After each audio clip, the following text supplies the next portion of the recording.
This is Namiki Haruka. He spent years fighting weak monsters and now he finally reached the top of the dungeon. The problem is he runs into the worst guy possible, Yukimura Shinji, one of the rank S hunters who refuses to share the same floor with a weak hunter. He tries to fight back but gets destroyed by Shinji's gravity power. Even at level 100, he still has way lower stats than the other hunters. He gets crushed like paper, beaten and thrown into the abyss of the dungeon to die. Years pass.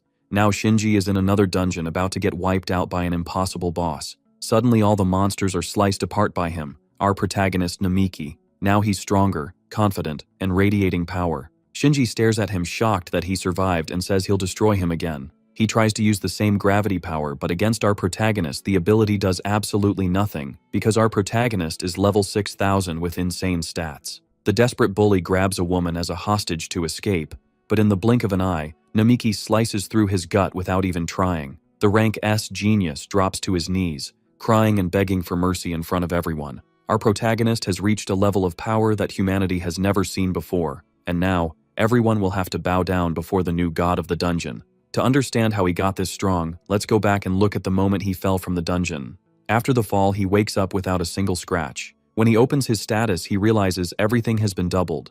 On top of that, he gained several new abilities, and his level jumped to 101, breaking the limiter. He stands up confused, but feeling light as a feather, and the sword feels like an extension of his body. But when he least expects it, an Orthrus appears. A two-headed dog that spits fire. The dog attacks him, but his new resistance ability activates and shields him from the flames. The appraisal ability activates and starts reading the monster's patterns. In 20 seconds, he predicts the attack. In 36 seconds, he spots the opening and cuts off the head of one of the dogs. The other tries to get revenge, but he shoves the sword into its mouth and the monster drops. And just like that, he gained a new skill. But suddenly the system started glitching, and Namiki began wondering what kind of power that was. The skill was called Insight, and it let him see the true nature of whatever target he was analyzing. He tried to figure out what that meant, because it sounded like the kind of basic skill beginner explorers usually got. If it was that common, why hadn't he gotten it before? Still, he decided to test it and see how it worked. When he activated Insight, he realized that if it weren't for Orthros's level, he might have been able to go even further. Shinji had said he would have been the only one to die, so he probably told Himawari everything that happened during that time. If that was true, Namiki needed to hurry, even though he still felt that weird pain and didn't understand why. Soon, the scan he'd started showed results, and he realized the situation was getting worse. Finding out the Orthros he fought was only a juvenile was terrifying, and that meant he must have fallen to the 5th floor. If he kept running downstream, he might find a safe area, but he'd still risk running into monsters along the way. When he turned around, he felt a strong killing intent at his back, and wondered if it was coming from the entrance. He realized he was in serious trouble, and that at this rate, the monster would catch up to him. All of a sudden, he fell into a trap, and couldn't even believe it had come to that. Using his calculation skill, he analyzed the situation, and the system predicted the path of every arrow fired at him. With those numbers right in front of his eyes, he knew he had to move fast, but the system warned that a high-level monster was closing in quickly. He started reviewing the info with the Divine Oracle, trying to understand why so many alerts were popping up at once. The enemy was 120 meters away, and was a fire attribute beast. The system calculated the target's level, and said he'd need 1,500,000 experience points to advance. The calculations showed he still needed more experience, and 3 minutes passed in the process. Appraisal points started appearing, and the MC was confused by the flood of information pouring into his mind. That's when he heard a growl and saw another monster burst out angrily behind him. The enemy unleashed a powerful fire attack, forcing Namiki to jump into the water, and he managed to recover, earning more points for it. He was shocked to realize it was real, and when he looked closer, he saw it was an adult Orthros. Just like he thought, the young one had some weird power, and the protagonist barely dodged getting swallowed for the second time. The more he managed to dodge the attacks, the more points he racked up, but he knew he couldn't hold out forever. Even with things this bad, he realized he'd gotten another points appraisal. He had no idea what those points actually meant, but he knew that with his current stats, he couldn't beat the monster. So the MC started thinking of a way out, because at this rate he'd die of exhaustion, and the system said 3 minutes had already passed. The appraisal points doubled, and along with Divine Sense, new skills were added. There were so many notifications that he got dizzy until the final tally ended at rank A. Based on combat experience, he received 1,500,000 points and jumped 50 levels all at once. Namiki didn't understand how his points had gone up that much, since he hadn't even defeated the Orthros, and it felt like the system was bugged. Even so, he couldn't waste time thinking about it, because he needed to survive. Suddenly a laugh echoed, saying all of this was happening because he'd killed that creature's cub. Now the mother was furious, and kept attacking him non-stop, and Namaki wondered where that voice echoing inside his head was coming from. It was a woman's voice invading his mind, saying all of it was the MC's fault, and there was no way to avoid it. He turned around, asking who she was, but the girl replied, sleepily, that he should figure it out on his own for now. Namaki was confused about who that woman was, and how she'd managed to get into his head. Even without understanding anything, he decided he needed to focus on what was happening around him. He activated his divine speed, the points started being calculated, and suddenly he froze when he realized something was happening outside his control. When he came to, more points had been added, while the flames thrown at him kept being dangerous. Even with his strengthened body, it was unlikely he could hold out much longer. At the level he was at, he'd be reduced to ashes if he got hit directly by those flames. So he decided to use water magic, and without hesitating, fired a powerful stream at the enemy. The attack hit the monster, and the system added more points, making Namaki wonder since when intermediate magic had that much power. The blow was stronger than he expected, and from the magic circle came something that looked like a water dragon.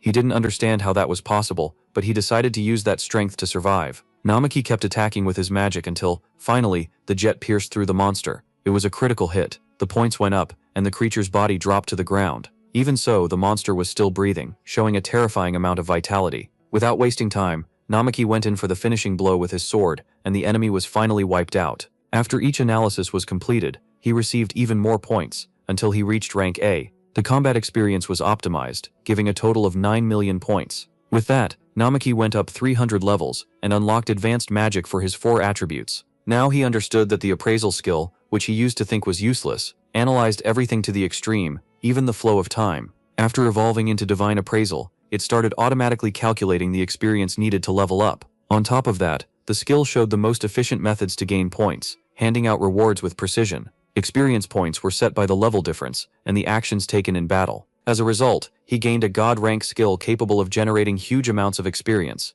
That ridiculous amount of experience was enough to earn around 100 essential points, and no wonder he'd managed to reach level 100. Without divine appraisal, he never would have understood this process, but now he could push past his own limits. Namaki could tell he could become way stronger than before. Maybe now he actually had a real shot at defeating Shinji with his own hands. He got up, convinced he needed to keep fighting to level up even more. He knew it still wasn't enough, because surviving there required much greater power, and beating Shinji was still a long way off, but Namaki was determined to get stronger. Thinking of Himawari, he gripped his lucky charm and decided he'd learn to use his appraisal better outside the dungeon. He still meant to face Shinji, while the mysterious girl watched from afar and smiled as she saw her little dog get defeated. She admitted he'd had the guts to use his own power to win. It looked like he'd finally fully awakened, and at that moment, Himawari was at home watching the news. The broadcast announced that the Explorers Association would make an urgent statement about the dungeon. That morning, it was declared that the explorer Namaki, rank D, had died on the first floor, and Himawari let her mug fall to the floor,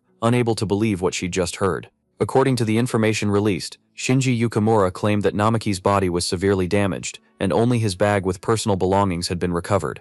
Himawari thought that if she'd stopped Namaki from becoming an explorer, everything might have been different, and she started wondering if he was really dead. She was wiping away tears when she heard someone knock at the door, and when she went over, she saw it was Shinji, who hadn't shown up in a while. Himawari looked at him and asked what he wanted, and Shinji replied that he was just passing by and decided to take the opportunity. Then he showed Namaki's bag, saying he wanted to return it, and Himawari recognized it really was his. Without thinking too much, she opened the door to take the bag, which made Shinji smile faintly. The moment Himawari made room, Shinji used his gravity ability to throw her into the house and close the door behind him. He laughed and asked what the problem was, mocking her as she was pinned to the floor. Himawari asked what he was planning to do, realizing she couldn't use her strength to fight back. Shinji came closer asking if she was okay, but she slapped his hand away, pulling another laugh out of him. Just like you'd expect from an explorer who survived the so-called sweet floor, she had stronger than normal willpower. Even under the pressure of gravity, she tried to get up, and Shinji asked if she was still shaken by Namaki's death.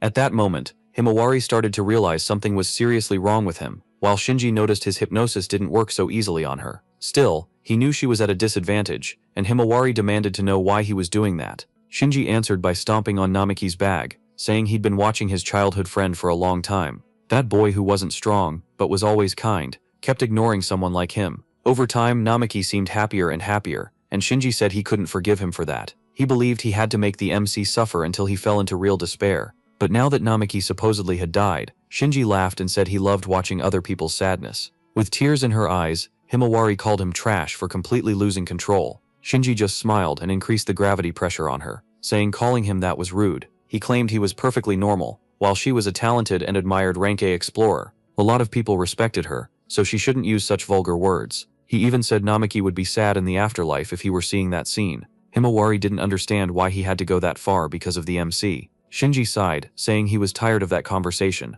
and cranked his ability up even more. Meanwhile, somewhere else, Namaki looked back when he sensed another monster's presence, but his detection failed to identify the creature. He heard the woman's voice again, saying humans always tried to figure out everything about their enemies way too fast. She said she'd suffered because of that before, and that this time she'd prepared in advance. Namaki started wondering if the monster he'd faced earlier had already fought another explorer. A water dragon that could speak human language was unheard of, and he didn't have enough information about her. The woman explained she just wanted to talk, and asked why he was staying quiet right then. She said a one-sided conversation didn't get anywhere, and that to be strong you had to be firm and imposing. Even so, Namaki replied that she seemed like the type who talked non-stop. She asked if he was mocking her, and he hesitated, but ended up agreeing. For a moment she seemed to understand his position, but soon she got irritated, and moved in with the intent to kill him, reminding him that to her, he was nothing but a mere human. The woman said that just because he defeated her dog, he shouldn't get so full of himself. Then the MC activated his body reinforcement, trying to look stronger, but deep down he knew he still needed a real chance to win. If he could make good use of divine appraisal in that place, maybe he could evolve fast enough to even out the fight. That's why he couldn't hesitate, and he needed to get out of there alive before coming back to settle things with Shinji. Namiki got ready to attack and thought about creating a blind spot with fire before rushing in with a straight slash. He unleashed a full-power fire attack, while the creature just watched, curious about his power. Then he used his magic called Frenzied Dance of Flames, summoning a giant phoenix that spread chaos through the dungeon. Even so, the beast dodged easily and laughed, saying this was her territory, and she knew it better than anyone. She explained he only managed to defeat the previous one because of a difference in power, but now she would take control of his magic and cancel it out effortlessly. Namiki realized too late he'd never even heard of magic control, and she laughed when she noticed his ignorance. She mentioned she used Annihilation class magic, something way beyond what he knew, and Namiki wondered if she could even read his thoughts. Annihilation class meant an insane level of power, something he'd never imagined could exist. She explained there was still the mythic class between advanced and annihilation, making it clear just how far above him she was. To nullify magic like his, just a special class would be enough. Namiki realized that despite everything, she seemed to be teaching him that pretty calmly, and she said he still wasn't any kind of threat. If he wanted to compete with her, he'd need at least 4,000 power points. The MC was shocked at the idea that someone could reach level 4,000, because that seemed impossible. He opened his status and confirmed he was level 452, with all attributes at rank B. Even so, he realized he was already strong enough to defeat an advanced Orthros. That just showed she was on a completely different level, and Namiki started wondering who she really was. He tried to look at the situation calmly. While she said that last time, she suffered for acting without caution, she said it all started with Orochi, who in recent years had been coming out of the dungeons and attacking cities. Orochi was an extremely high-ranked dragon, with terrifying strength and destructive fire. Even rank A explorers struggled against it, forcing the association to gather the strongest. A special team was created to subdue Orochi, and during the battle some weaknesses were discovered. They changed their strategy to something more aggressive, but even then they couldn't defeat it. Hearing that, Namiki started to suspect that the one talking to him might be Orochi itself. If that was true, he wouldn't stand a chance with his current strength and needed to think of a way to escape. To buy time, he decided to keep talking, and asked why she was interested in someone as weak as him. She replied it was pure curiosity, wanting to understand how a human that weak managed to steal part of her power. She said that was the real reason she was talking to him, and suddenly a hand appeared from a magic circle. The hand offered an item, and Namiki was shocked as he asked where that had come from. She replied that she took it from humans' belongings while swishing her many tails. Namiki wondered if that meant there were other creatures like her out there causing destruction. From the way she spoke, he realized that arm coming from the magic circle belonged to Orochi's true main body. Orochi noticed he'd gone quiet again, and asked if it was because he didn't know what to say, or because he simply didn't want to answer. Namiki thought that according to her, he'd need at least level 4,000 to face her on equal footing. As things were, there was no way he could win, but he decided to use his skill called God's Test. The skill activated and began analyzing the enemy's level, looking for any possible strategy. While the system ran the numbers, Namiki realized he could use that information to get out of this situation.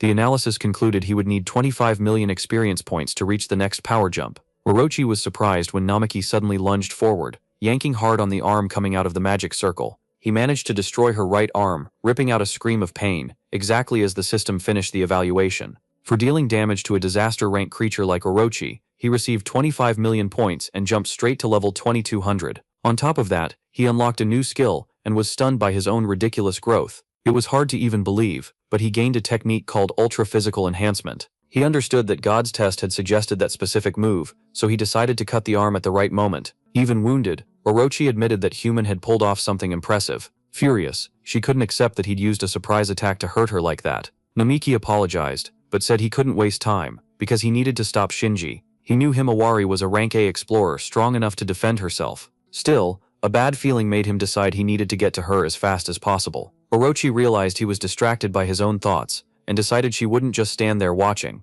After having her arm torn off, she decided she'd kill him personally once and for all. She ordered her tails to keep him busy until she could face him directly, and launched an attack he barely dodged. Namiki realized it wasn't just her arm that was powerful, but also the huge monstrous body in front of him. The pressure coming off her was suffocating, and even with the level up he wasn't sure he could win. He activated God's test again, checked the info he got, and reinforced his own body. Even feeling intense pain, he charged at her, but was thrown back without any effort. The impact was so strong that he dropped his sword, trying to make sense of the sharp pain shooting through his body. Unable to put strength into his attacks, he watched things get worse while the system ran new calculations. When he read the result, he froze, asking himself if that meant he could still win. The answer suggested using ultra-physical enhancement, and even confused, he decided not to hesitate. When he activated the skill, his body started to burn like it was on fire, surprising Orochi. Feeling like he could lose control at any moment, he grabbed his sword and cut the monster in half. The system confirmed the target had been eliminated, and that God's test was complete.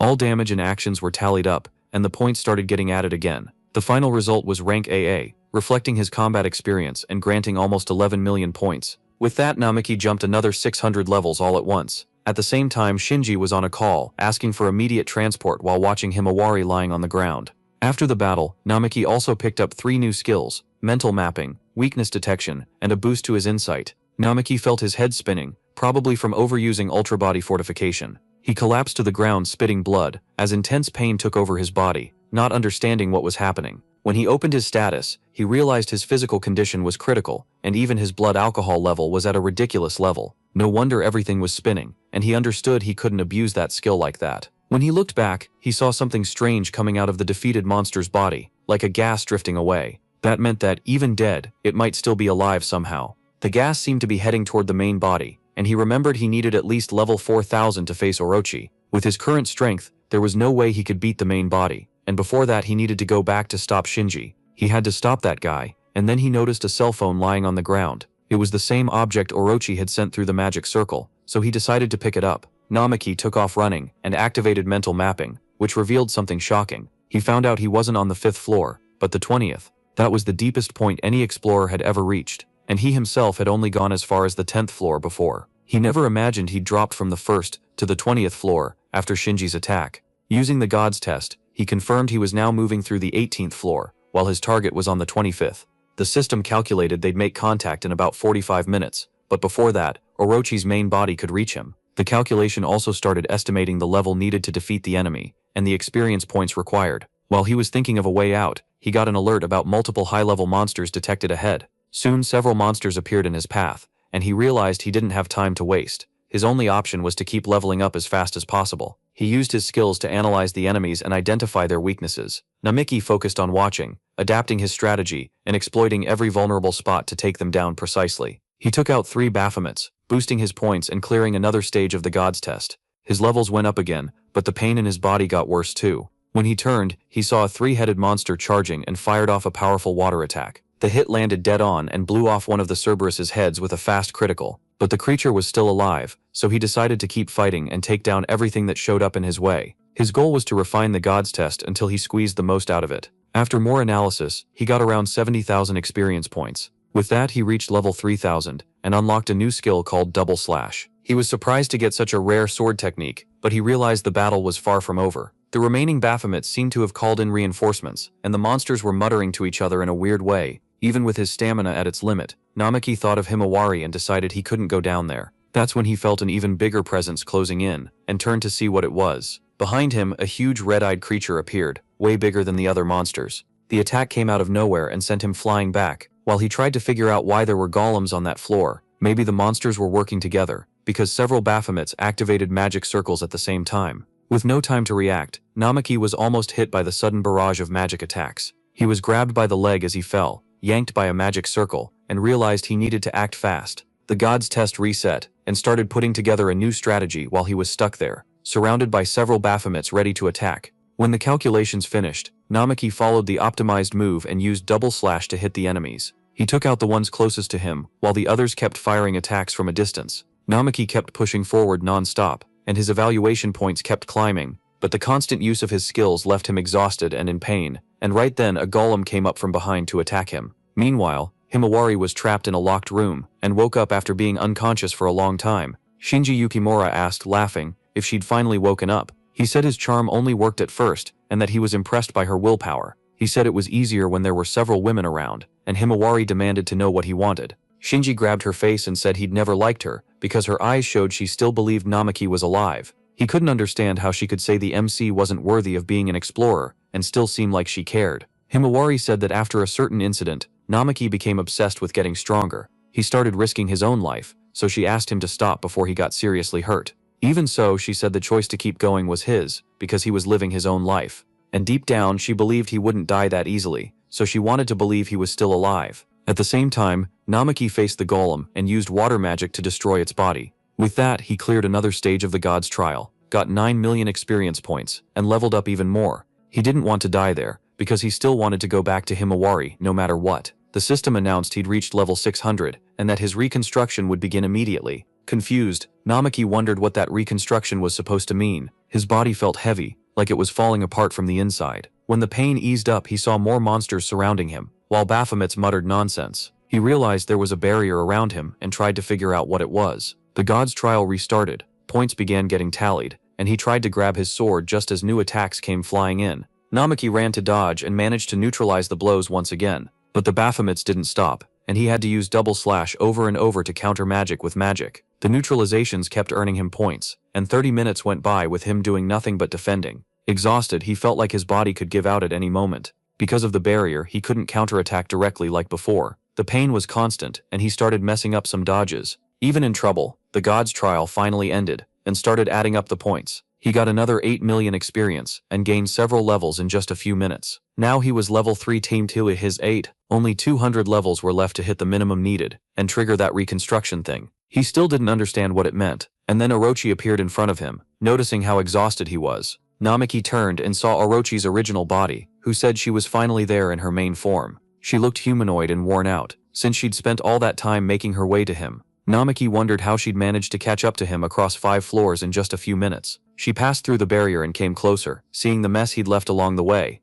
That's when he realized all the monsters he'd fought up to that point had been under her orders. Orochi asked if he was listening, but Namaki got confused when he noticed her stare was locked on his right arm. He was sure he'd cut that arm off, so he didn't get how it was back, and he started wondering if she could regenerate. Noticing what he was looking at, Orochi said it hurt a bit, but losing a piece of her own body was no big deal. Even wounded, she admitted she'd love to kill him right then, but first she wanted him to give back something that belonged to her. Not getting it, the MC asked what she was talking about, and Orochi got annoyed, saying he knew exactly what she meant. She pointed at the thing he'd picked up off the floor, and Namaki realized it was the phone. He asked if he could leave if he gave it back, but Orochi said that's not how it worked. She admitted he was stronger than before, even if it still wasn't enough to beat her. Namaki also realized he was still nowhere close, since he needed 200 more levels to face her on equal footing. If he kept going at that pace, his body would give out from the pain and exhaustion before then. Orochi warned she'd kill him if he didn't return what he'd taken, and the system restarted the divine trial. With no time to waste, Namaki decided it was all or nothing,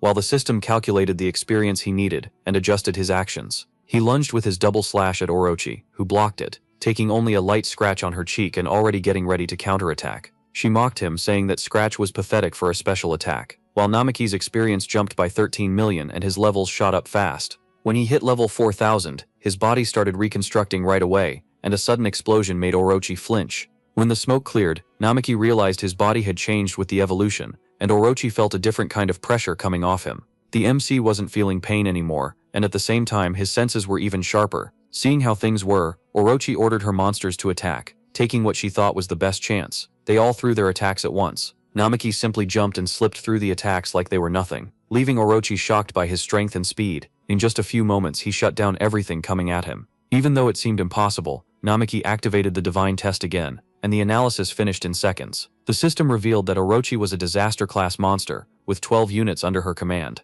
His new skill let him land solidly, even under another wave of attacks. Namaki charged at the monsters, and Orochi was stunned to see his speed jump again. He beat down everyone who appeared in front of him with ease, pushing his evolved double slash to the limit. The strikes multiplied, wiping out the monsters without giving them any chance to react. The system updated his stats, showing that now he could face Orochi head-on. She noticed several openings in his movements, mainly in his back, and decided to attack from there. But the shot only grazed his shoulder, because the protagonist dodged and sprinted sideways at the last second. Annoyed, Orochi clicked her tongue and fired a water bullet that chased him. That's when she saw Namaki pop up in several places at the same time, like he'd split himself. Shocked by the new ability, Orochi ended up getting hit by attacks coming from all directions. Just like that, Namaki defeated her, letting out a breath when the system confirmed the target had been eliminated. He took a deep breath and realized he'd won everything on his own, looking at the destruction around him. Even so, he couldn't stop wondering what he was turning into, since he'd entered that floor. The feeling of making those cuts was still fresh,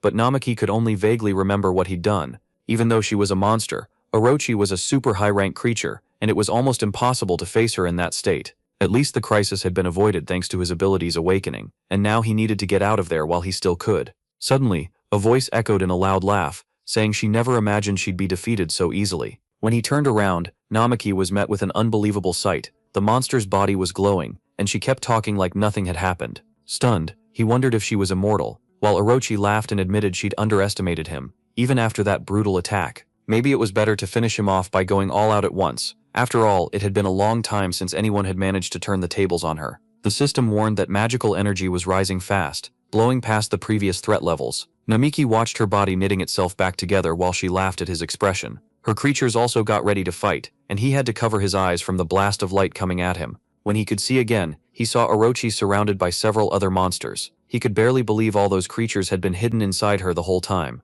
The demon stroked one of the monsters and said he must be so shocked he couldn't even scream. She laughed again, saying nobody would expect something like that after everything that had happened. That was because the protagonist had forced her to fight seriously, and now she didn't need to hold back anymore. Orochi whipped her tails at him, while the monsters rushed in at the same time. Barely, Namaki managed to dodge and activated the divine test again. The system updated the info on the opponent, revealing the main body with 6 tails. Each creature had different abilities, and even weaker than the main body, they were strong enough to keep him moving non-stop. He took off running, but the monsters were still way too many, boxing him in from all sides. Even after evolving, Namaki wasn't strong enough to take everything on by himself. Under pressure, he ended up getting bitten by one of them, and fell to the ground. His body got thrown far, and he lost his sword during the fall, getting back up pissed off. With the monsters so well coordinated, there was no room for mistakes. The system confirmed major blood loss after the bite on his right shoulder. Orochi walked up taunting him by asking where his speed and power had gone. Taking advantage, she ordered the monsters to finish him off once and for all. Namaki wondered how he could beat her in a situation even worse than at the start. He tried to think of some way, some opening he could use to fight back. That feeling of being in control and winning with his own power vanished all of a sudden. If he used that ability again, maybe it would change the game, but it could also leave him even more hurt. With the divine test, he calculated the most efficient actions and decided to follow the plan it pointed out. A force started to grow inside him, intense and out of control. When the monster attacked, Namaki managed to dodge and went for a counterattack. With his sword in hand, he threw it at the creature's teeth, but they withstood the impact. Even so, he could feel the enemy's power was overwhelming. In the end, awakening that strength wasn't enough, and he was still being outmatched. His body burned with pain and his vision spun, until he was hit head-on by the monster's fire. He was hurled far away by a chain of attacks from the monsters, one after another, without a break. The pressure was so intense that the system activated a damage reduction skill, but it wasn't enough to block everything. He almost died right then, barely avoiding a fatal blow before collapsing to the ground. Orochi shouted, asking how long he was going to keep pretending, and ordered the monsters to finish him off already. Even so, Namaki kept trying to think of some strategy he could use to his advantage. That's when the demon herself asked why he was just standing there, and he realized there was one monster different from the others. The creature was just licking the blood on its hand, and the others started staring at it, curious. Orochi didn't understand what was going on, but something was clearly wrong. Suddenly, all the monsters seemed woozy after tasting Namaki's blood. They stopped being threatening, and became weirdly docile, leaving even Orochi speechless. With that empty goofy look, they seemed completely out of it, and Namaki finally started to get it. The fortification he'd used earlier raised the alcohol level in his blood, giving a drunk feeling. By drinking his blood, the monsters went into a state like Berserker, only drunk. Just like in the legend of Yamada no Orochi and its connection to booze, that could be used to his advantage. Namaki smiled while Orochi screamed for the monsters to snap out of it and stop acting like that. She was furious, but she couldn't make them obey. Even knowing what had happened before, the creatures kept acting like idiots. When Orochi turned around, she saw the MC draw more blood from his own arm. If they wanted that liquid so badly, then he'd give them more. Shocked, Orochi asked what he was planning, and Namaki activated his enhanced physical fortification. He taunted the monsters, calling them all at once to come fight. The creatures rushed in, and he felt that amount of blood would be enough to turn the tables. As soon as the first one attacked him, it got drunk again and stopped moving, just like he expected. But before Namaki could take advantage of it, pain flooded his body, and he doubled over. Another monster charged, and he barely dodged, climbing up the creature's scales to get away. Even so, he called again for them to drink even more of his blood. Soon they were all drunk, and he even asked if they were enjoying it. With the monsters distracted, he knew he couldn't waste the opportunity. That's when Orochi appeared from behind, and stabbed him, saying he overthought things at the worst times. Despite her smile, Namaki had already expected that move and turned in time, calling her predictable. She'd done the same thing before, and now he could read her movements and anticipate the attack. Surprised, Orochi asked what he was planning to do, but he grabbed her before she could pull back. His intention was clear: make her drink his blood too. She struggled and told him to stop, but it was already too late. The effect hit fast, and Orochi started getting drunk, still begging him to let her go. When he let her go, Namaki backed up a few steps. She managed to stand, but now she was clearly affected. Even drunk, she still threatened him, while he felt his own consciousness slipping little by little. It was the perfect chance, so he decided to fight to the end, even on the verge of passing out. He rushed in to cut her down, while Orochi yelled at the monsters, not understanding why they still weren't reacting. Instead of reacting, the monsters just sighed and lay down on the ground, going still, and Orochi asked what was happening. Taking advantage of the opening, the protagonist activated his physical reinforcement skill again to attack. She turned around, worried, realizing that at this rate they could all actually die for real. Without hesitating, he charged in and cut down all the monsters again, leveling up as he defeated each one. Namaki reached level 6000. At the same time, Himawari was still trapped in the room when she saw someone open the door. A girl came in, and Himawari recognized Aoi, asking why she was there. Aoi said it had been a long time since they'd seen each other, and that she got a message from Shinji asking her to visit. Suspicious, Himawari asked if Aoi had fallen for Shinji's charms, which confused the other girl and made Himawari even more irritated. She wanted to know if Aoi was being manipulated and tried to make her see it, but Aoi asked her to stop bad-mouthing Shinji, saying he saved her and was a good person. That's why Aoi kept insisting Namaki was dead, and that in that tough moment, Shinji had comforted both her body and her mind. To Himawari, that only proved her friend's mind was under hypnosis. Aoi also complained that the MC had always ignored her, which made her feel jealous of Himawari for a long time. Himawari was left speechless when she heard that. Aoi vented that she hated both of them for what they'd done, even if Himawari didn't understand why. After all, they'd always been close and got along well. Crying, Himawari said she saw Aoi like a little sister and wanted to stay close to her. Just then, Shinji walked into the room, saying he didn't want to interrupt such a serious conversation. Aoi happily went up to him and he gently held her face, saying she should get along with Himawari. She apologized for getting emotional, and Shinji told Himawari she should be kind to her adorable little sister. But Himawari yelled, demanding to know why he was using hypnosis to do horrible things. Shinji said it was her fault for being too stubborn to give in. His charm never worked on Himawari, and she asked what he thought he was doing acting like this. He said he'd been contacted by the Explorers Association. The association wanted him to join the extermination team against Orochi, so he was planning to include Aoi and Himawari on his team. He meant to force Himawari to cooperate, and Aoi was there as part of that plan, holding on to him intimately. Aoi complained that his touch tickled, which made Himawari furious at the sight. Smiling, Shinji declared that Himawari would be on the team, whether she wanted to or not, because he wasn't going to leave Aoi alone. Meanwhile, Namiki's vitality had dropped to 5%, and his condition was critical. Even on the verge of death, he still felt like he was alive, but there were only 137 seconds left. He didn't understand how he was still conscious. He only felt the warmth of someone touching his skin. Without realizing it, his head was resting in Orochi's lap. While the system warned there were 90 seconds left, the demon herself knew it, and Namiki thought he should have decapitated her earlier. Orochi said it was a shame, but explained they were made up of 8 entities, and would only die if all of them were defeated. Namiki grumbled that she was still a monster, and Orochi seemed offended by the word. Even so, she admitted he'd surprised them, and almost wiped them out completely. Smiling, she said they would accept him, as the remaining time dropped to 30 seconds. Confused, Namiki didn't understand what she meant, and Orochi got impatient at having to explain it again. There were 10 seconds left until the protagonist died, and Orochi realized things were truly critical. She had to act fast, so she pulled something out from inside a magic circuit, while he asked what she was planning to do. Without really answering, she just smiled and drove the dagger into his chest. Then she wished her master good night, and the system began the divine observation. The synchronization between Namiki and Orochi started to rise, and the system confirmed the connection between the two. With that, new abilities were unlocked, and his stats shot up drastically. When the MC woke up, he saw one of the monsters beside him and sat up in a panic, but he realized the creature was only watching him, with no hostility at all. He looked for his sword, but couldn't find it. Instead, his hand touched something unexpected, and he realized Orochi was lying next to him. Startled again, he tried to figure out how his enemy was there, sleeping peacefully. To make it worse, he noticed he was completely naked, which made everything even weirder. Not knowing what to say, he got up to look for his things and get out of there as fast as possible. One of the monsters came up and rubbed against him, and Namiki quietly asked it to stop. The noise woke Orochi up, and she complained before noticing he was standing. She smiled, happy to see her master was awake, and soon he found new clothes to put on. Orochi praised how the clothes suited him, even though they were pieces she'd stolen from humans in the dungeon. Still, they were clothes with magical protection, made especially for him, which made him ask for an explanation. Namiki didn't understand how he was alive after everything that happened. Orochi then realized she still hadn't explained anything, and the two of them sat down to talk. She said they'd made a contract, because he had died once, but managed to synchronize his body with hers before the end. The protagonist realized then that the memory of the dagger in his chest was real. If that was true, he figured he was in the same state as her now, and asked if he'd become a monster. Orochi said no, explaining that from now on he was just linked to her. Confused, he asked what that meant. Thinking about how to show him, she asked him to close his eyes, and told him to let her borrow his. Even without fully understanding, Namiki agreed and asked what her real name was. She realized she'd never properly introduced herself, even though people called her Orochi. Her real name was Hachi, and then he closed his eyes and did what she asked. All of a sudden, he felt something weird, like he was seeing himself from the outside.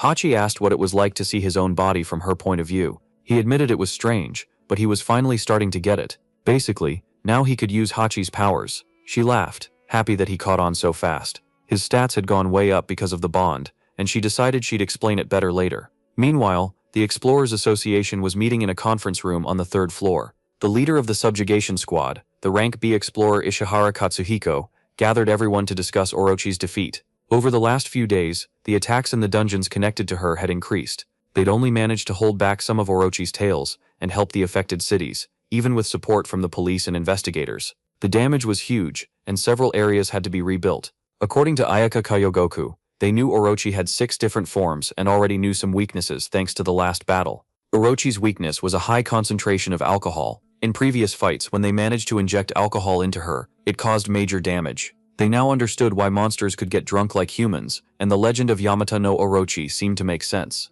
Ishihara explained they were working with a big company to get an enormous amount of alcohol. The plan was to get ready immediately and use the dungeon's 4th floor as the battlefield. They would lure Orochi there and get her drunk enough to finish her off. Ayaka stressed that everyone needed to fight together and announced that someone would handle the front line.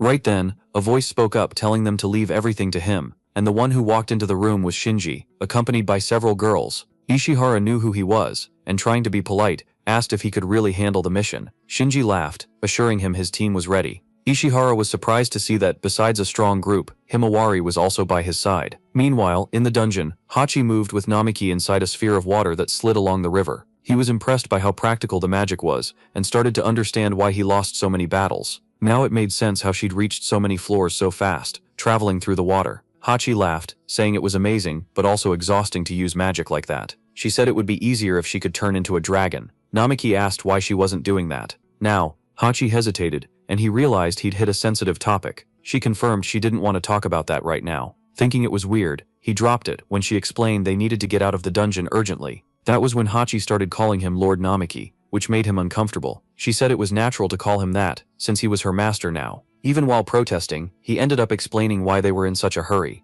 Namiki said he needed to save Himawari from Shinji's dirty plans. Hearing the name, Hachi asked if Himawari was his lover. He denied it, saying she was just someone he really admired. Hachi laughed, but didn't explain why, while the MC thought that maybe now he could face Shinji. On the 4th floor, several explorers were gathering in the dungeon's big plaza with their supplies. They brought down countless barrels of alcohol, and even Himawari was helping. Ushihara walked up and asked if he could talk for a moment. She agreed, and he thanked her for helping with the mission against Orochi. He said it was impressive to see a genius girl debut as an explorer while still in high school. Himawari had reached rank A in record time, and become a role model for many. Ayaka warned him for letting his over-the-top excitement show, and he apologized. Then he asked why she'd joined Shinji's group, since his reputation wasn't good. Himawari hesitated, remembering the threats involving Offly and the humiliation she'd witnessed. When she went quiet, Ushihara asked if something was wrong, but she said no and that she'd just known Shinji for a while. Inside, she promised she'd save Offly no matter what. Watching Shinji surrounded by girls, including Offly under hypnosis, she thought that if Namiki were there, everything might be different. Shinji noticed her look and smiled cruelly, knowing it hurt her. Even so, Himawari decided she wouldn't waver and that she'd find a way to break his spell. Suddenly, someone reported that something like Orochi had been detected approaching, and everyone was hurriedly gathered. On the 4th floor in the big plaza, the explorers identified 15 humanoid forms. Soon the MC noticed it beforehand and told Hachi to stop for a moment, even though she didn't understand why. She slammed on the brakes, and he complained about how sudden it was, but Hachi reminded him he was the one who told her to stop. Namiki explained there were scouts nearby, and they were aiming at her. Confused, Hachi tried to understand better, until he showed her the phone he'd picked up earlier. When she saw the screen, she recognized her children in the news about the subjugation group's 8th operation. That's when she realized the enemies were gathered there and asked what they should do. Namiki said they needed to watch first, and he activated the God test. Using the skill, he was shocked to see Himawari and Shinji together. Looks like they'd told her the protagonist was dead, and she believed it. Even so, he wondered what had happened in the meantime, and Hachi noticed it too. She knew Shinji was the one responsible for Namiki's suffering, and that he wasn't someone you could trust. Next to him was the girl her master admired, which made Hachi chuckle softly. Meanwhile, Shinji told Himawari they'd be on the front line, and that she needed to stand out. Oi giggled and told Himawari not to embarrass Shinji. Shinji laughed at the jab, and Oi apologized while laughing, while Himawari stayed silent. She wanted to break his spell, but she didn't know how, and she needed to keep a close eye on Oi. Maybe the battle against Orochi would be the chance she'd been waiting for. Suddenly, everyone stopped when they heard a scream coming from far away. A man handed binoculars to Ishibara, saying a massive heat source had been detected. The leader moved in, thinking it was Orochi, but what appeared was a horde of monsters chasing a woman. It looked like she was being hunted, and Ishibara ordered them to prioritize her safety. The plan was to rescue the woman while Shinji's team dealt with Orochi. The scouts agreed with the strategy. Shinji accepted the orders too, even though he found the leader annoying. He told his team to move out, and the girls rushed in to attack. They used their powers to take on the creatures, while Shinji smiled and called for Himawari to fight too. With no choice, she reluctantly agreed. When the woman being chased fell to the ground, saying she was scared, Himawari ran to help her. With a sword strike, she drove the monster back and asked if she was okay. The woman said yes, thanking her for saving her. Other scouts arrived to protect her, leaving the monsters to Himawari. The first step of the plan had worked, and Hachi, disguised as the woman, realized that really was the girl Namiki admired. She admitted to herself that Himawari wasn't half bad. As she passed by Shinji, he noticed how beautiful she was, and thought about using his charm on her later. Hachi, internally, thought he really had zero class. Still, she waited for the right moment to act while everyone was gathered there. She decided to stop using the tails as a distraction. Himawari noticed the monster she was fighting, suddenly changed direction. The creature started flying toward Shinji and the other girls, making everyone tense, not knowing how to react. Shinji turned around in alarm when he saw the monster flying straight at him, and when he tried to run, a huge explosion went off behind him. He didn't understand why the creature was focused only on him. He decided to use his gravity ability to pin the monster down, and activated the power right away. But to his surprise, the ability was cancelled the moment it started working. It was Hachi's doing. She laughed to herself as she used magic nullification and let the monsters pressure the scout. Shinji fell to the ground and yelled at his team, ordering them to protect him. The girls, still under hypnosis, obeyed immediately, but before they could act, Himawari stepped in front. She took the hit head on and went down, and Hachi whispered angrily, calling her an idiot for throwing herself in like that. She knew her master would be furious if he saw that. Himawari tried to get up while Aoi watched, confused, not understanding the reason for the sacrifice. She said she had to protect Aoi and Namiki, because they were like her disciples. Even so, Shinji's hypnosis kicked back in, and he ordered Aoi not to use her powers without permission. Himawari panicked when she saw her friend suffering under his control. Shinji then threatened, if Himawari didn't face Orochi, Aoi would pay the price. Himawari screamed for him to stop, and Hachi sighed, realizing things were getting out of hand. While passing the information to the MC, Hachi summoned another tail, startling the scouts. But before they could react, several monsters were cut down in an instant. Himawari froze when she saw who was coming closer, and recognized the MC right away. Stunned, she asked if it was really him, and Namiki smiled before running over when he saw she almost fell. She said she was fine, which made him let out a sigh of relief, but he still wanted to know how he was there.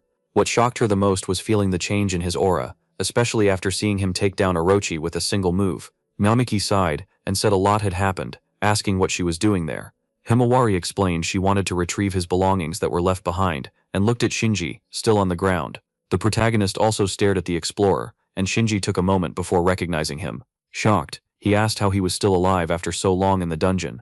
Namiki understood the question. After all, Shinji had killed him before everything changed. Himawari turned around, surprised to hear that, because she'd always suspected something was off. Shinji laughed, saying she was making up nonsense accusations. Pointing at Namiki, he mocked him for being just a level 100 weakling. He said beating Orochi by luck didn't make him strong. In the distance, Hachi got irritated by the disrespect, but the MC was the one who answered. His aura exploded, and the explorers around them froze under the crushing pressure. Even Shinji locked up, unable to understand that kind of power. Ayaka's jaw dropped, realizing this was different from anything they'd ever seen. The reading showed level 6000, with abilities impossible to measure. The two stood face to face for a few seconds, until Namiki took a step forward. Shinji backed up, scared, and Ai asked if he was okay, noticing the obvious fear. Furious, he yelled at her to shut up and slapped her across the face. Himawari ran to help Ai, but the protagonist froze because he didn't recognize her right away. Laughing, Shinji mocked the situation, saying it was pathetic to run into someone and not even remember who they were.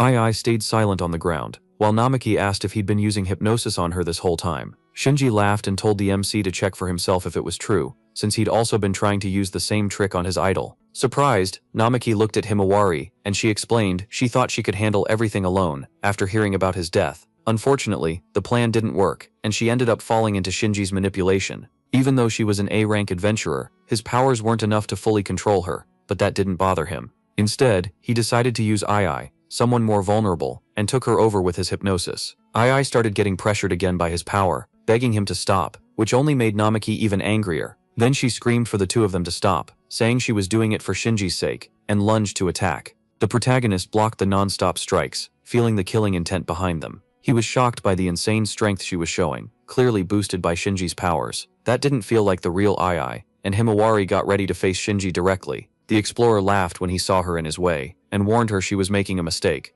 Namiki tried to bring Ai back to her senses, but she screamed that he'd never noticed her feelings. Hachi commented that her master seemed way too busy, which caught him off guard, but she already knew what to do. Without hesitating, she jumped into the fight to help. Shinji's eyes went wide when he saw the woman from before leap in close to them. Hachi fired off a destruction spell called Extra Present, hitting Ai dead on. After the impact, Ai froze for a moment and then came back to her senses, confused. The MC asked if she was okay, and she stared at him, still trying to process it. Relieved, he realized she'd broken free of the hypnosis and watched her stand up and pick up her sword again. She said she needed to say something important, while Hachi walked up laughing, pleased with the result. Namiki understood that Hachi had destroyed the enchantment magic that was holding Ai. Shinji, totally lost, asked what had just happened, but no one paid him any attention, because Hachi only wanted to get close to her master after helping. The protagonist complained about how clingy she was, but promised he'd praise her later, which made her happy. Ai watched the scene and asked who that pretty girl was. Before he could explain, she said that if it were Himawari, maybe she'd back off.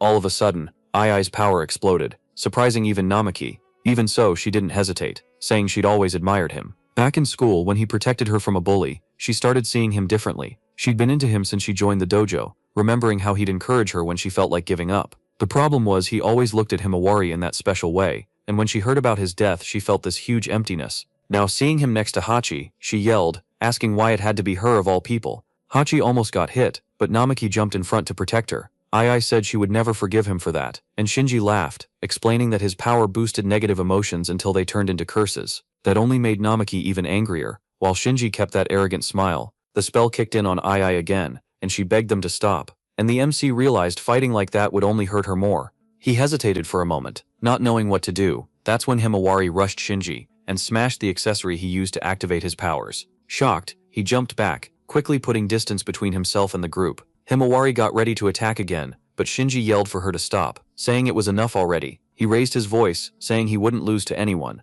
Then he unleashed his enchanting ability with even more intensity. Ai was taken over again, while Shinji ordered her to give herself to him completely. Seeing that, Namiki asked how he could hurt her like that. He tried to get closer, but Shinji's power was feeding hate, envy, sadness, and shame inside her. Shinji wanted to take all those feelings for himself and get stronger. Under the hypnosis, Ai agreed to hand over her power, and the energy flowed into his body. Himawari was stunned, while Hachi muttered that he was the worst kind of exploiter, someone who used negative emotions for his own benefit. Shinji smiled, satisfied as he felt the power growing inside him. Himawari moved first to stop it, but Shinji threw her back using his gravity. Her movements locked up in midair, and he bragged about being stronger. Even under pressure, Himawari didn't give up, determined to save Ai. Shinji laughed and taunted her, saying it was all her fault, and that she should kneel. The gravity got even heavier, until Namiki stepped in to keep her from getting hurt. He told Shinji to stop, accusing him of hurting the people he cared about. Shinji, though, called the MC a hypocrite who pretended to be a hero. The gravity pressure dropped onto Namiki,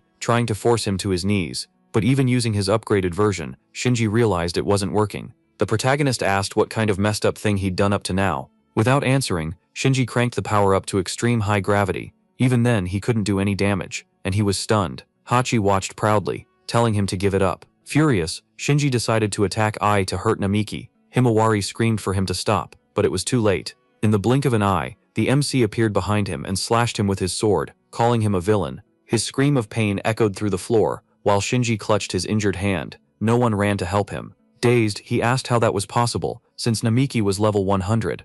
Then the protagonist stepped closer and revealed he was level 6000 now, grabbing him by the collar. Then he dropped him to the floor and told Hachi to use healing magic on him. She agreed, even if reluctantly, and accepted the request through their mental link. Over time, the injured explorers were taken away for treatment, including the girls Shinji had controlled. Aoi called out to Himawari, crying and apologizing for everything. Himawari held her hand and said she didn't need to blame herself. She also told Namiki to rest, promising things would be okay. Even as she was taken somewhere safe, Aoi kept begging for forgiveness through her tears. The group just watched as the injured were carried off, and Namiki asked Himawari if she was okay. Even with her head down, she said yes. She also asked if he was okay, and smiled in relief when she saw he was safe. That smile brought back childhood memories, when she was his inspiration and the person he admired most. Hachi laughed at the light mood between them, until Ishibara came running over to talk. He thanked Namiki for saving everyone from Orochi's attack, making him a little embarrassed. Ishibara explained that out of Orochi's 6 bodies, 3 had been defeated,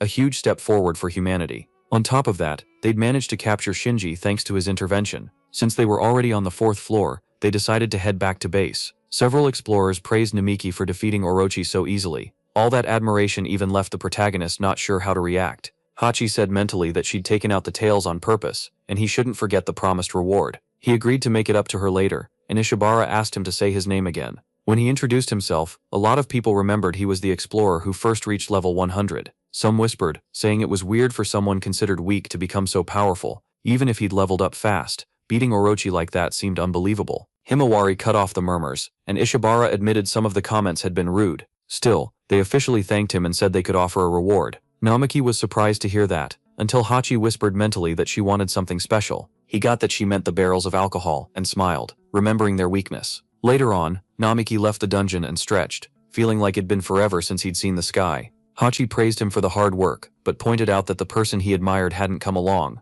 Himawari stayed behind to help clean up the place, and Hachi asked if that bothered him. He said it didn't, since she'd always been the type to help others, and he wanted to be someone who could support her. Just then, Ayaka walked up to talk to him. The next day, Namiki and Hachi went together to the Explorers Association, in the dungeon city in the commercial district. As they walked, Hachi said she was stuck in a mobile game, and couldn't clear the level, so the main guy explained that she needed to recharge energy, or wait a day to keep going. She was surprised because she didn't know what recharge meant, and he said it involved money. Confused, she asked what paid gacha was, and he explained it was paying to get random characters or items. Sometimes you got really strong rewards, but other times it was just normal stuff, since it all depended on luck. Hachi got pissed when she realized she had to spend a lot to get stronger in the game. The MC agreed, saying gacha games worked like that. Worried because she didn't have money, she asked what she could do. He suggested she could work or open an account, or even become an explorer like him. Even disguised with a big hood, Hachi still drew attention everywhere she went. In the previous battle, lots of people had seen her true form,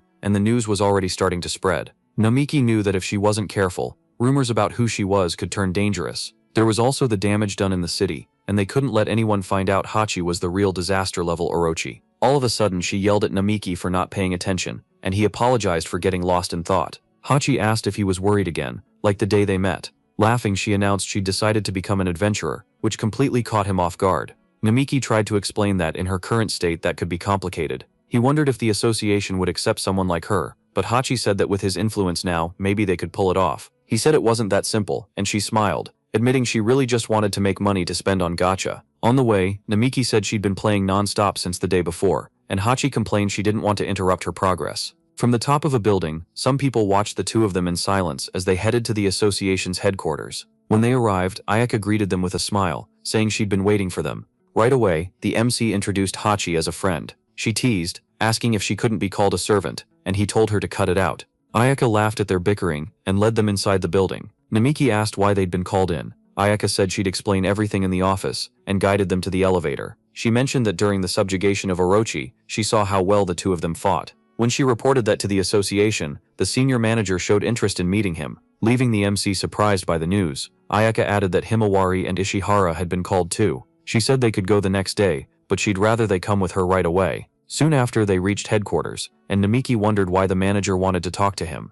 Hachi spoke to him mentally, asking if he'd felt anything weird. As they went up, a powerful presence seemed to be getting closer. Namiki agreed, feeling like they'd been watched for a long time. Hachi warned him to stay sharp. On the 48th floor, Ayaka led them to a door, went in first asking permission, and the manager turned to greet them. The receptionist, now that she'd done her job, leaves the room, leaving the MC alone with the guy in the suit. He introduces himself as the president of the Explorers Association and greets the protagonist. Then he immediately asks who the girl next to him is. While the old man keeps up the formalities, Haruka figures that even with that dopey face he's really strong, and Hachi says that even if she doesn't know what he is, he's hiding something. The protagonist doesn't get why they were called in there right away, and asks if the old guy wants something. With a sly little smile, the president says he wants to thank him for helping subjugate Orochi the other day and catching the criminals. Right after that, he turns all excited, saying Kyogoku told him about their amazing fight, and he's impressed that the kid took down 3 disaster-class forms with a single hit. Suddenly the guy in the suit gets more serious, and asks if Haruka had made a contract with the villain.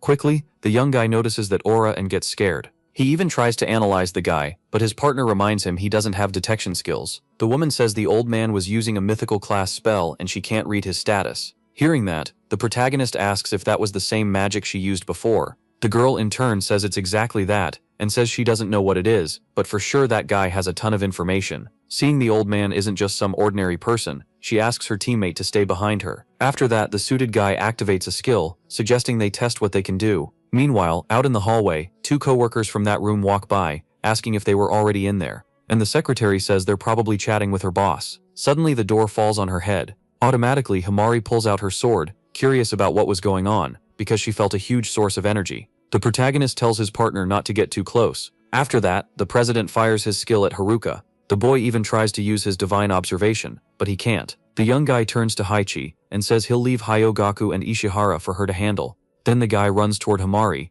thinking that now it's all or nothing. The protagonist tries to neutralize his enemy's attack, but he only manages to split it. Seeing there's no way to avoid it, the boy hugs his partner to protect her. However, Haichi steps in front, taking all the damage and revealing her true appearance. Even after that, the girl asks with a smile if the young guy was hurt. Panicking, Haruka says he's fine, but he worries about her injuries, and the woman explains she just let her guard down. Himari thanks her for the help and says they need to treat those wounds quickly, but she seems totally unconcerned about it. Right after that, Haichi decides to use a skill to heal her injuries, leaving the girl surprised because she was back to normal in a matter of seconds. The protagonist asks if his teammate was really okay, and the woman says yes. After that, she says they'll have to take things seriously from then on, otherwise they're gonna end up dead. The old man in turn is impressed, because the 2 of them were better than the report said. That makes him even more excited to fight them, and the young ones are ready too. But the secretary shows up screaming like a maniac, telling them to stop that. So everyone decides to cool it and starts cleaning up that mess.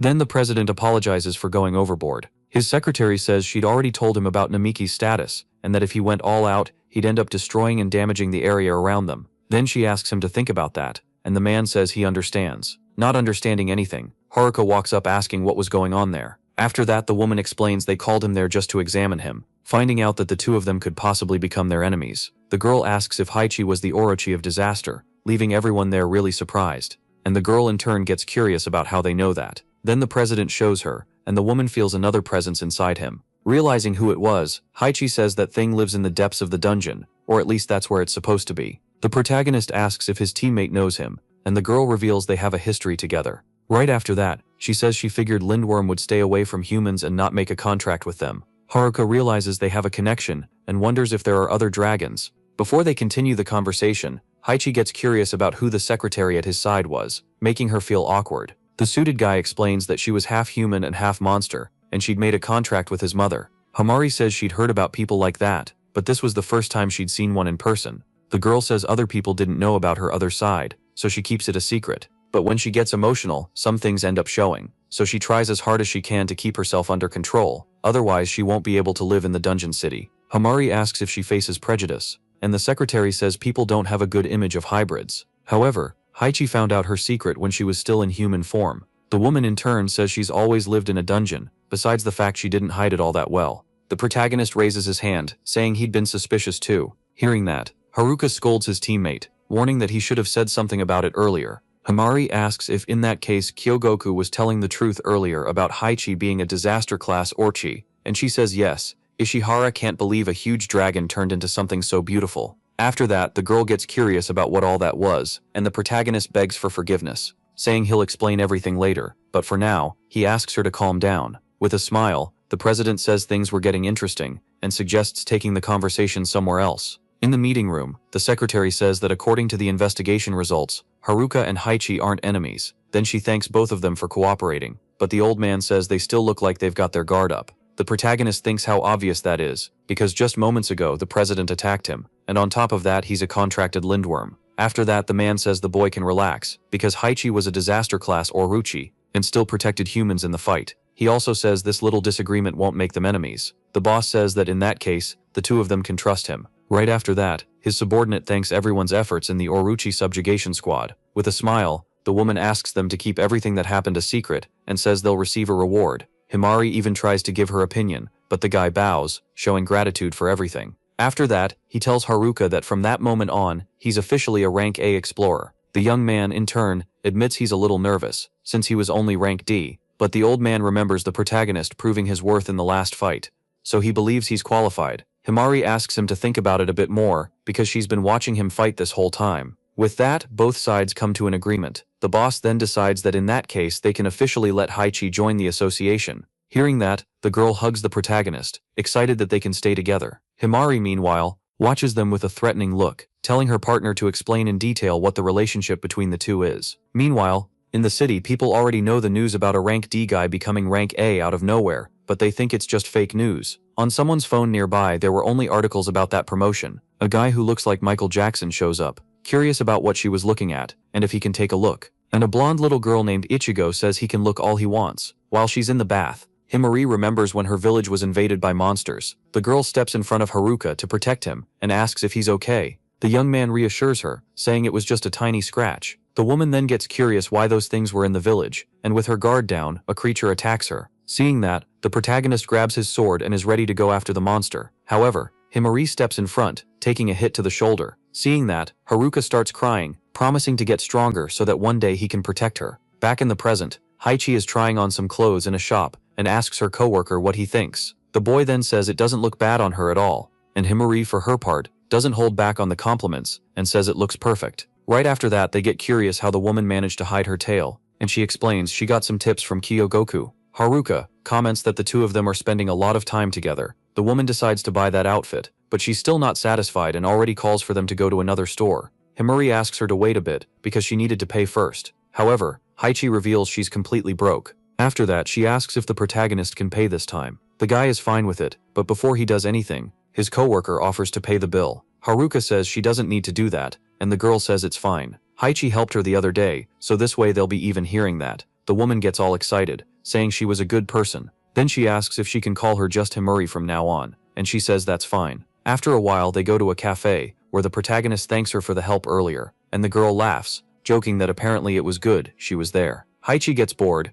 asking if it isn't time to go back home already. The guy in turn says yes, and the woman starts humming, saying it was time for revenge. Haruka's surprised that she's planning to keep playing once they get home. Hearing that, Himari looks kinda bothered, wondering if they live together. And the guy says yeah. The protagonist explains the girl didn't have money to find another place. Haichi says that obviously she'd stay by her master's side. After that, Himari gets curious why the woman calls her partner like that. Then she pins the boy against the wall, asking if he was into that stuff, and he gets even more nervous. All of a sudden, the girl suggests that she and Haichi live together. The woman says she can't leave her master's side, but Himari says he can come too. After that, the protagonist's phone starts vibrating, and he leaves the table to see what it was. It was Kyogoku saying there's an urgent request for his Explorers Association. The secretary says a huge number of goblins showed up on the 3rd floor of the dungeon, and one of them is the goblin champion. Because of that, a lot of people got hurt, and the woman asks if they can swing by there. After that, the group accepts the request and heads to the place. Inside, Haichi gets curious if her master wasn't tired since they'd been running for a long time,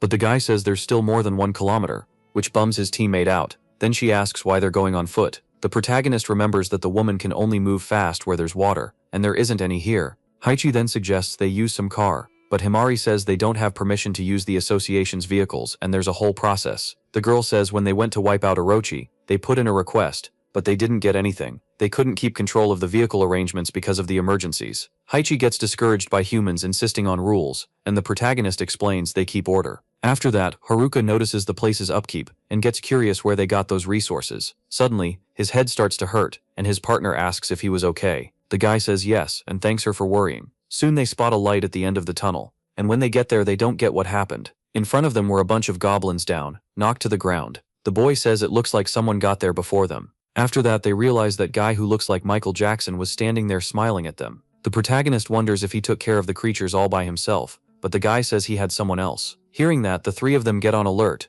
and Haruka says he doesn't see anyone else. But the man says he's wrong again, because his partner was right by his side. All of a sudden the young guy notices the girl's presence, leaving him confused about when she got that close without him noticing. The mysterious guy in turn reveals she'd been there from the start. Then the girl opens her mouth to say the protagonist was strong. Next the girl lunges at Haruka, but he manages to dodge and is impressed by how fast his opponent is. The girl says his strength wasn't a lie, and because of that she decided she'd be honest too. After that the battle continues, and Mia explains her teammate was testing Himari's skills. Ichigo, on the other hand, says it still wasn't enough, and keeps up her string of attacks. The protagonist gets desperate, trying to get the girl's attention. Himari wonders how that kid was so strong. After that, the girl activates a vibration skill on the woman's body. She realizes that if she keeps this up, she'll end up getting overloaded. Ichigo tells the woman to give it everything she's got, and she tells her not to underestimate her. After that, Himari focuses all her muscles, and the girl understands it's a body enhancement. Next, the two of them clash and get pushed back, making both of them respect each other. But the kid says the brawl still isn't over. Himari doesn't back down and charges at her opponent too. But before the two cross again, Mari uses a skill to swap their positions. Avoiding a fight, Ichigo tells her partner not to do unnecessary stuff.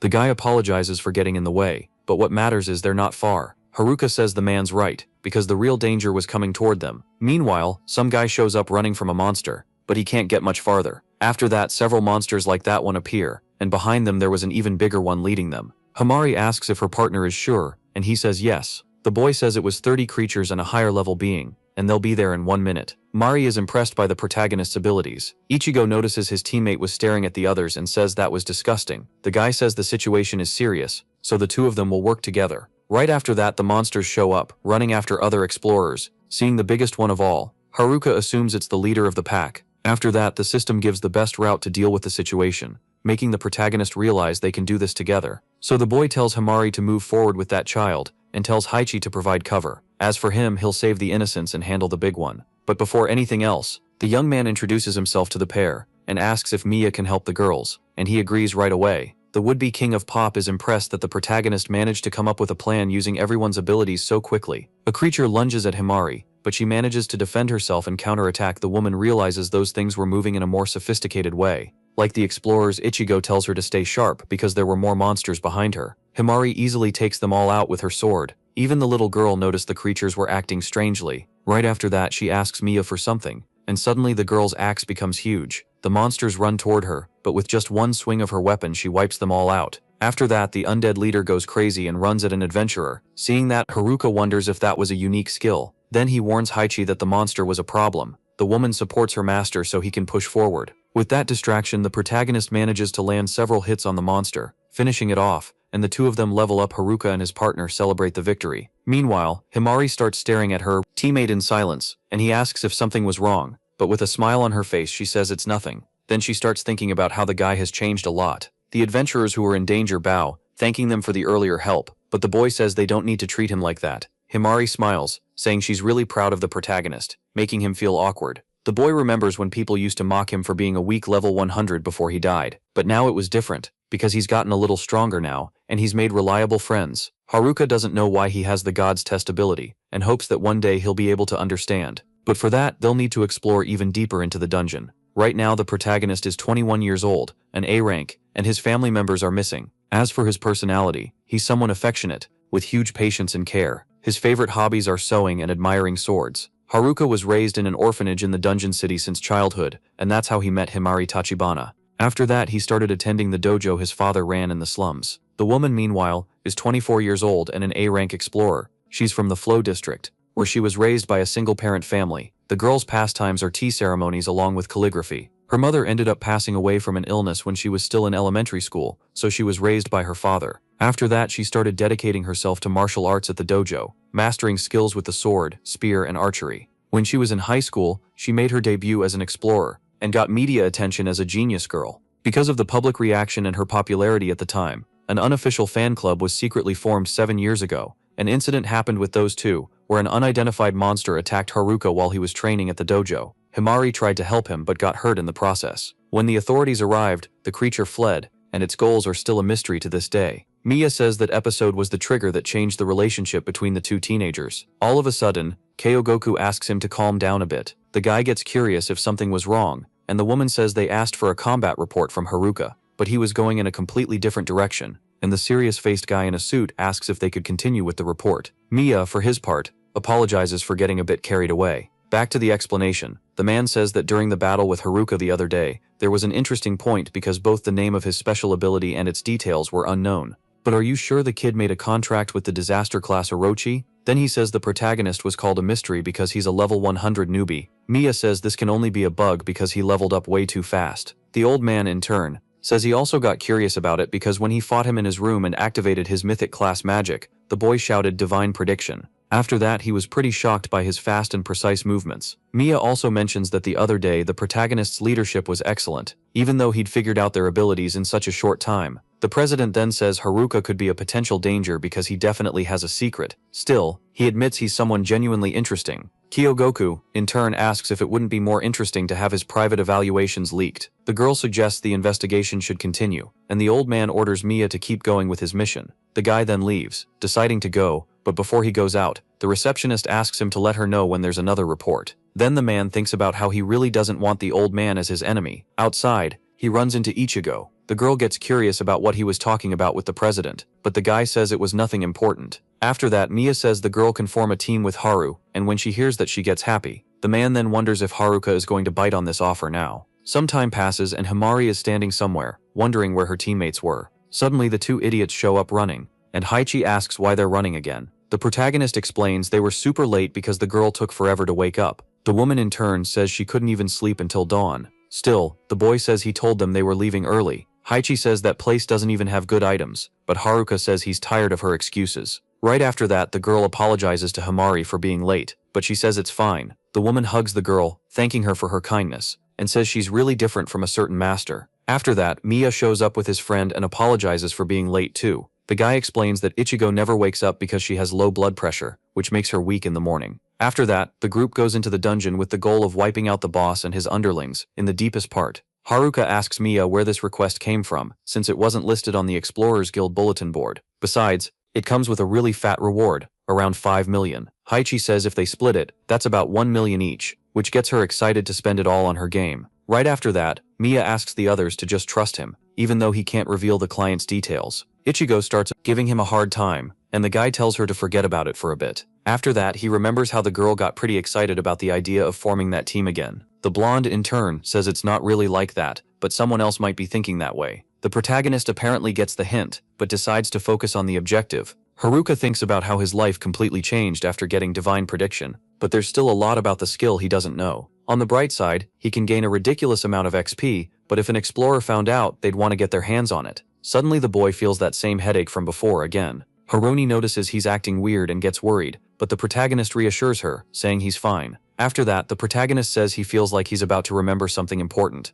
and the girl in turn doesn't understand anything, but her teammate can't really explain it properly either. Suddenly he's informed that disaster-class monsters were approaching fast. The protagonist activates his divine prediction skill to calculate battle strategies. Seeing the boy staying silent, Mia gets curious about what's going on. Haruka realizes he's being watched and gets annoyed. The young man thinks about how he believed he was just a mysterious person, but he's starting to suspect him. Haichi admits that guy's thoughts are hard to read. The protagonist says divine prediction split them into 2 groups, and for that he'll need her help. After that, the woman warns there were multiple goblin knights among the enemies, and getting surrounded by a group like that could be a huge problem, so to avoid that, it's better for them to split up. After that, Haichi tells Himari to go with Mia to the right passage and wait, while she goes left with Haruka and Ichigo to set up an ambush Himari. Intern asks why her teammate is talking like that, and the woman says she'll explain everything later. Even though she doesn't like that answer, the girl accepts it. Before leaving, she asks the protagonist to be careful, and he says they'll meet again when it's all over. Then the group splits up and takes their positions. Mia realizes they sent him away on purpose. After that, Himari asks if the guy is good at hand-to-hand combat, but he says he knows the basics. The woman explains that the enemies specialize in group tactics, so she comes up with a plan and he'll watch their back. Hearing that, Mia says the girl really gives off serious person vibes, the complete opposite of the protagonist. So he asks if the two of them were dating, and Himari gets embarrassed by the comment. After that, the girl says that topic is totally inappropriate, and the guy says he's just trying to break the ice. Suddenly, a goblin riding a wolf tries to attack Himari, but she manages to defend herself. Mia asks if they can finally start the battle. Right after that, the girl charges in, but one of the creatures uses its mist. She knows that's bad because it completely blocks her vision. A goblin comes up behind her and steals her sword. Seeing she was getting cornered, Himari wonders where Mia disappeared to. After that, the woman gets knocked to the ground and pinned down by the monsters. When she sees their nasty faces, the girl immediately understands what they're planning to do and starts screaming for them not to do anything. She even tries to do something, but she can't get any strength into her body. Himari calls the creatures trash, but before she can keep insulting them, one of them bites her shoulder. As she screams in pain, the goblin looks at her like it's enjoying it. She thinks about how that species sees women and children as nothing but targets for their lust, so they probably want to break her will to fight. But monsters like that don't have the ability to drain the strength from her body, so she assumes it's because of the mist from before. The wound on the girl's shoulder starts getting worse, and she starts getting desperate, trying to find a way out. Himari thinks about how pathetic she is for letting her guard down, and she gets frustrated just imagining Haruka seeing her like this. One of the goblins grabs her dagger to finish the job. But before that can happen, he gets hypnotized and drops the weapon. Even without knowing what's going on, the woman decides not to waste this chance. The girl manages to break free, but she knows that if she stops fighting, she won't be able to get out of this situation. One of the goblins attacks from behind, but she manages to turn quickly and hit him with an arrow. Other monsters try to surround her, but Himari manages to dodge and then finish off the wolf. The exhaustion from the wound on her shoulder starts getting more intense, and the girl thinks she needs to deal with it fast. Right after that, she finds her sword on the ground and runs to grab it, but as a result she ends up taking a shot in the back. Even so, the woman gets up one more time and activates an ability on her sword. Our video ends here. If you liked it, leave your like. See you next time. Bye bye.